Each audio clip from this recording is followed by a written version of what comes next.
El primer ferrocarril argentino nació oficialmente el 8 de enero de 1954, aunque comenzó a funcionar 3 años más tarde. Fue el famoso Ferrocarril del Oeste. Este medio de transporte fue una herramienta eficaz para el modelo de país que pensaron los hombres de aquella época. Ante la necesidad de extender la red ferroviaria, en 1962 Mitre se preguntó: ¿quién impulsa este progreso? Señores, es el capital inglés. Los ingleses encontraron en los trenes un medio de transporte que permitía trasladar con facilidad la materia prima hacia los puertos para enviarla a Gran Bretaña. Si bien la extensión de las redes ferroviarias en manos extranjeras permitió mejorar la producción agropecuaria, el capital extranjero se ocupó de limitar la producción industrial y centralizar las fábricas en Buenos Aires, perjudicando el interior del país. La red ferroviaria creció en manos extranjeras hasta 1947, cuando más de la mitad de los rieles pertenecía a capitales extranjeros.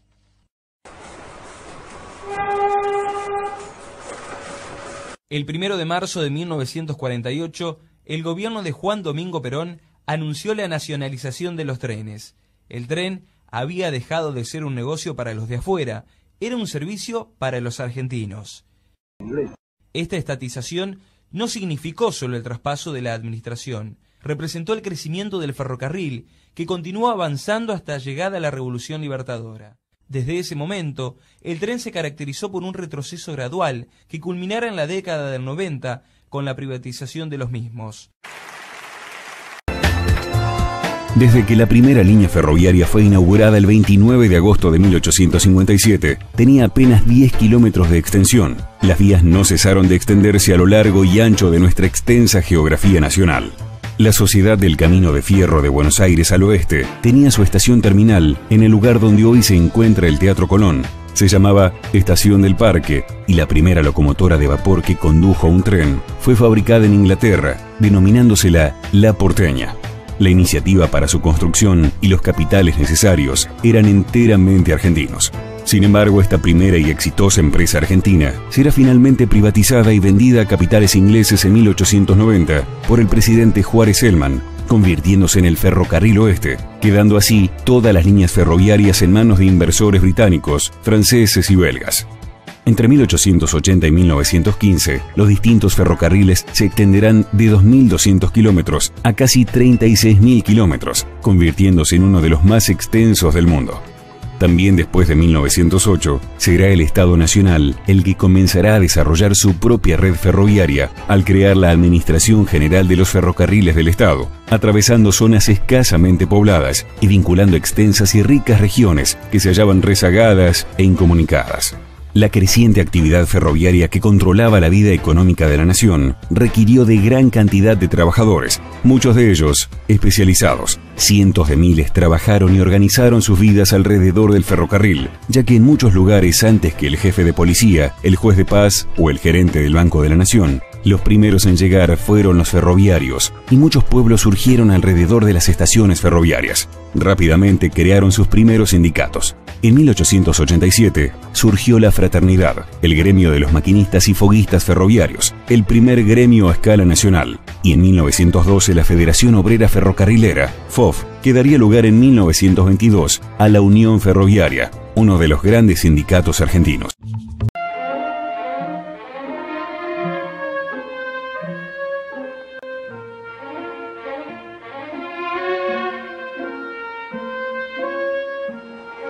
A poco de instalar su novedosa infraestructura en el país hace más de 150 años, las empresas ferroviarias se vieron necesitadas de equiparse con talleres especializados para construir o prestar mantenimiento a sus elementos tractivo y remolcado, dando origen de esa manera a un desarrollo industrial que llegó a alcanzar un alto nivel tecnológico y productivo, generando empleo para decenas de miles de operarios y técnicos y haciendo florecer muchas poblaciones a lo largo y ancho del país.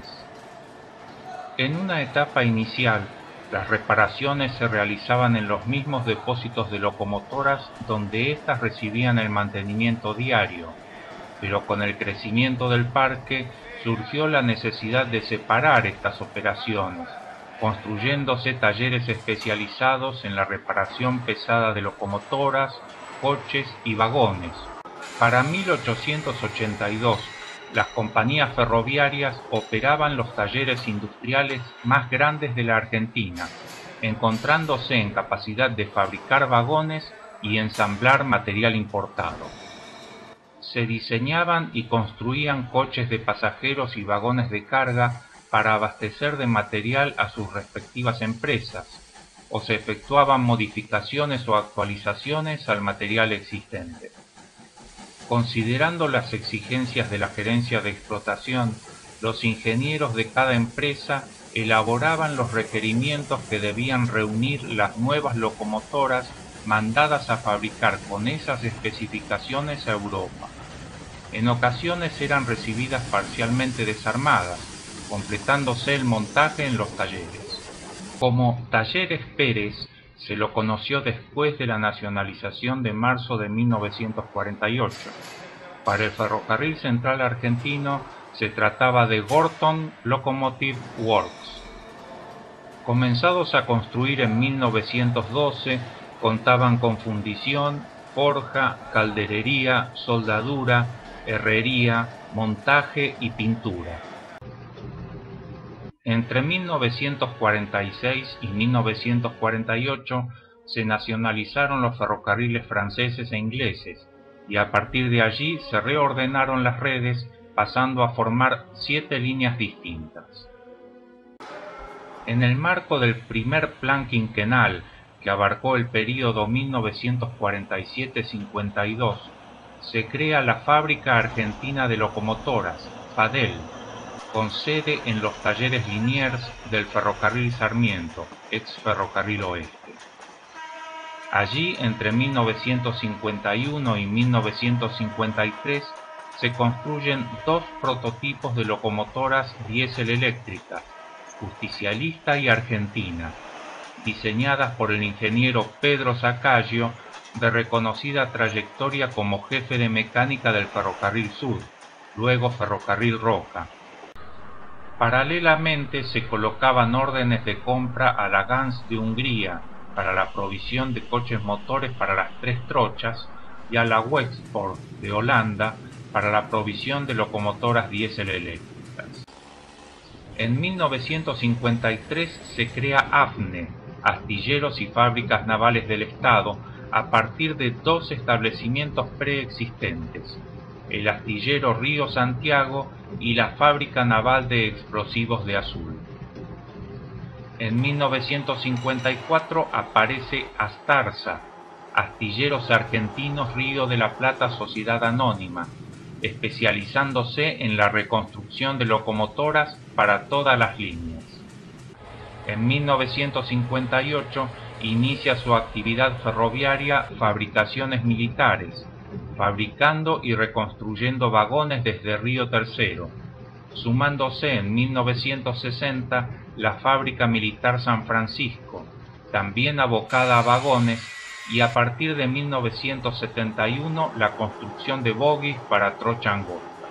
En 1958 inicia su actividad uno de los íconos de la industria ferroviaria argentina, Fiat Materfer, en Córdoba, manejando también varias empresas subsidiarias, como GMD, Grandes Motores Diésel de General Motors, fabricando motores diésel para locomotoras.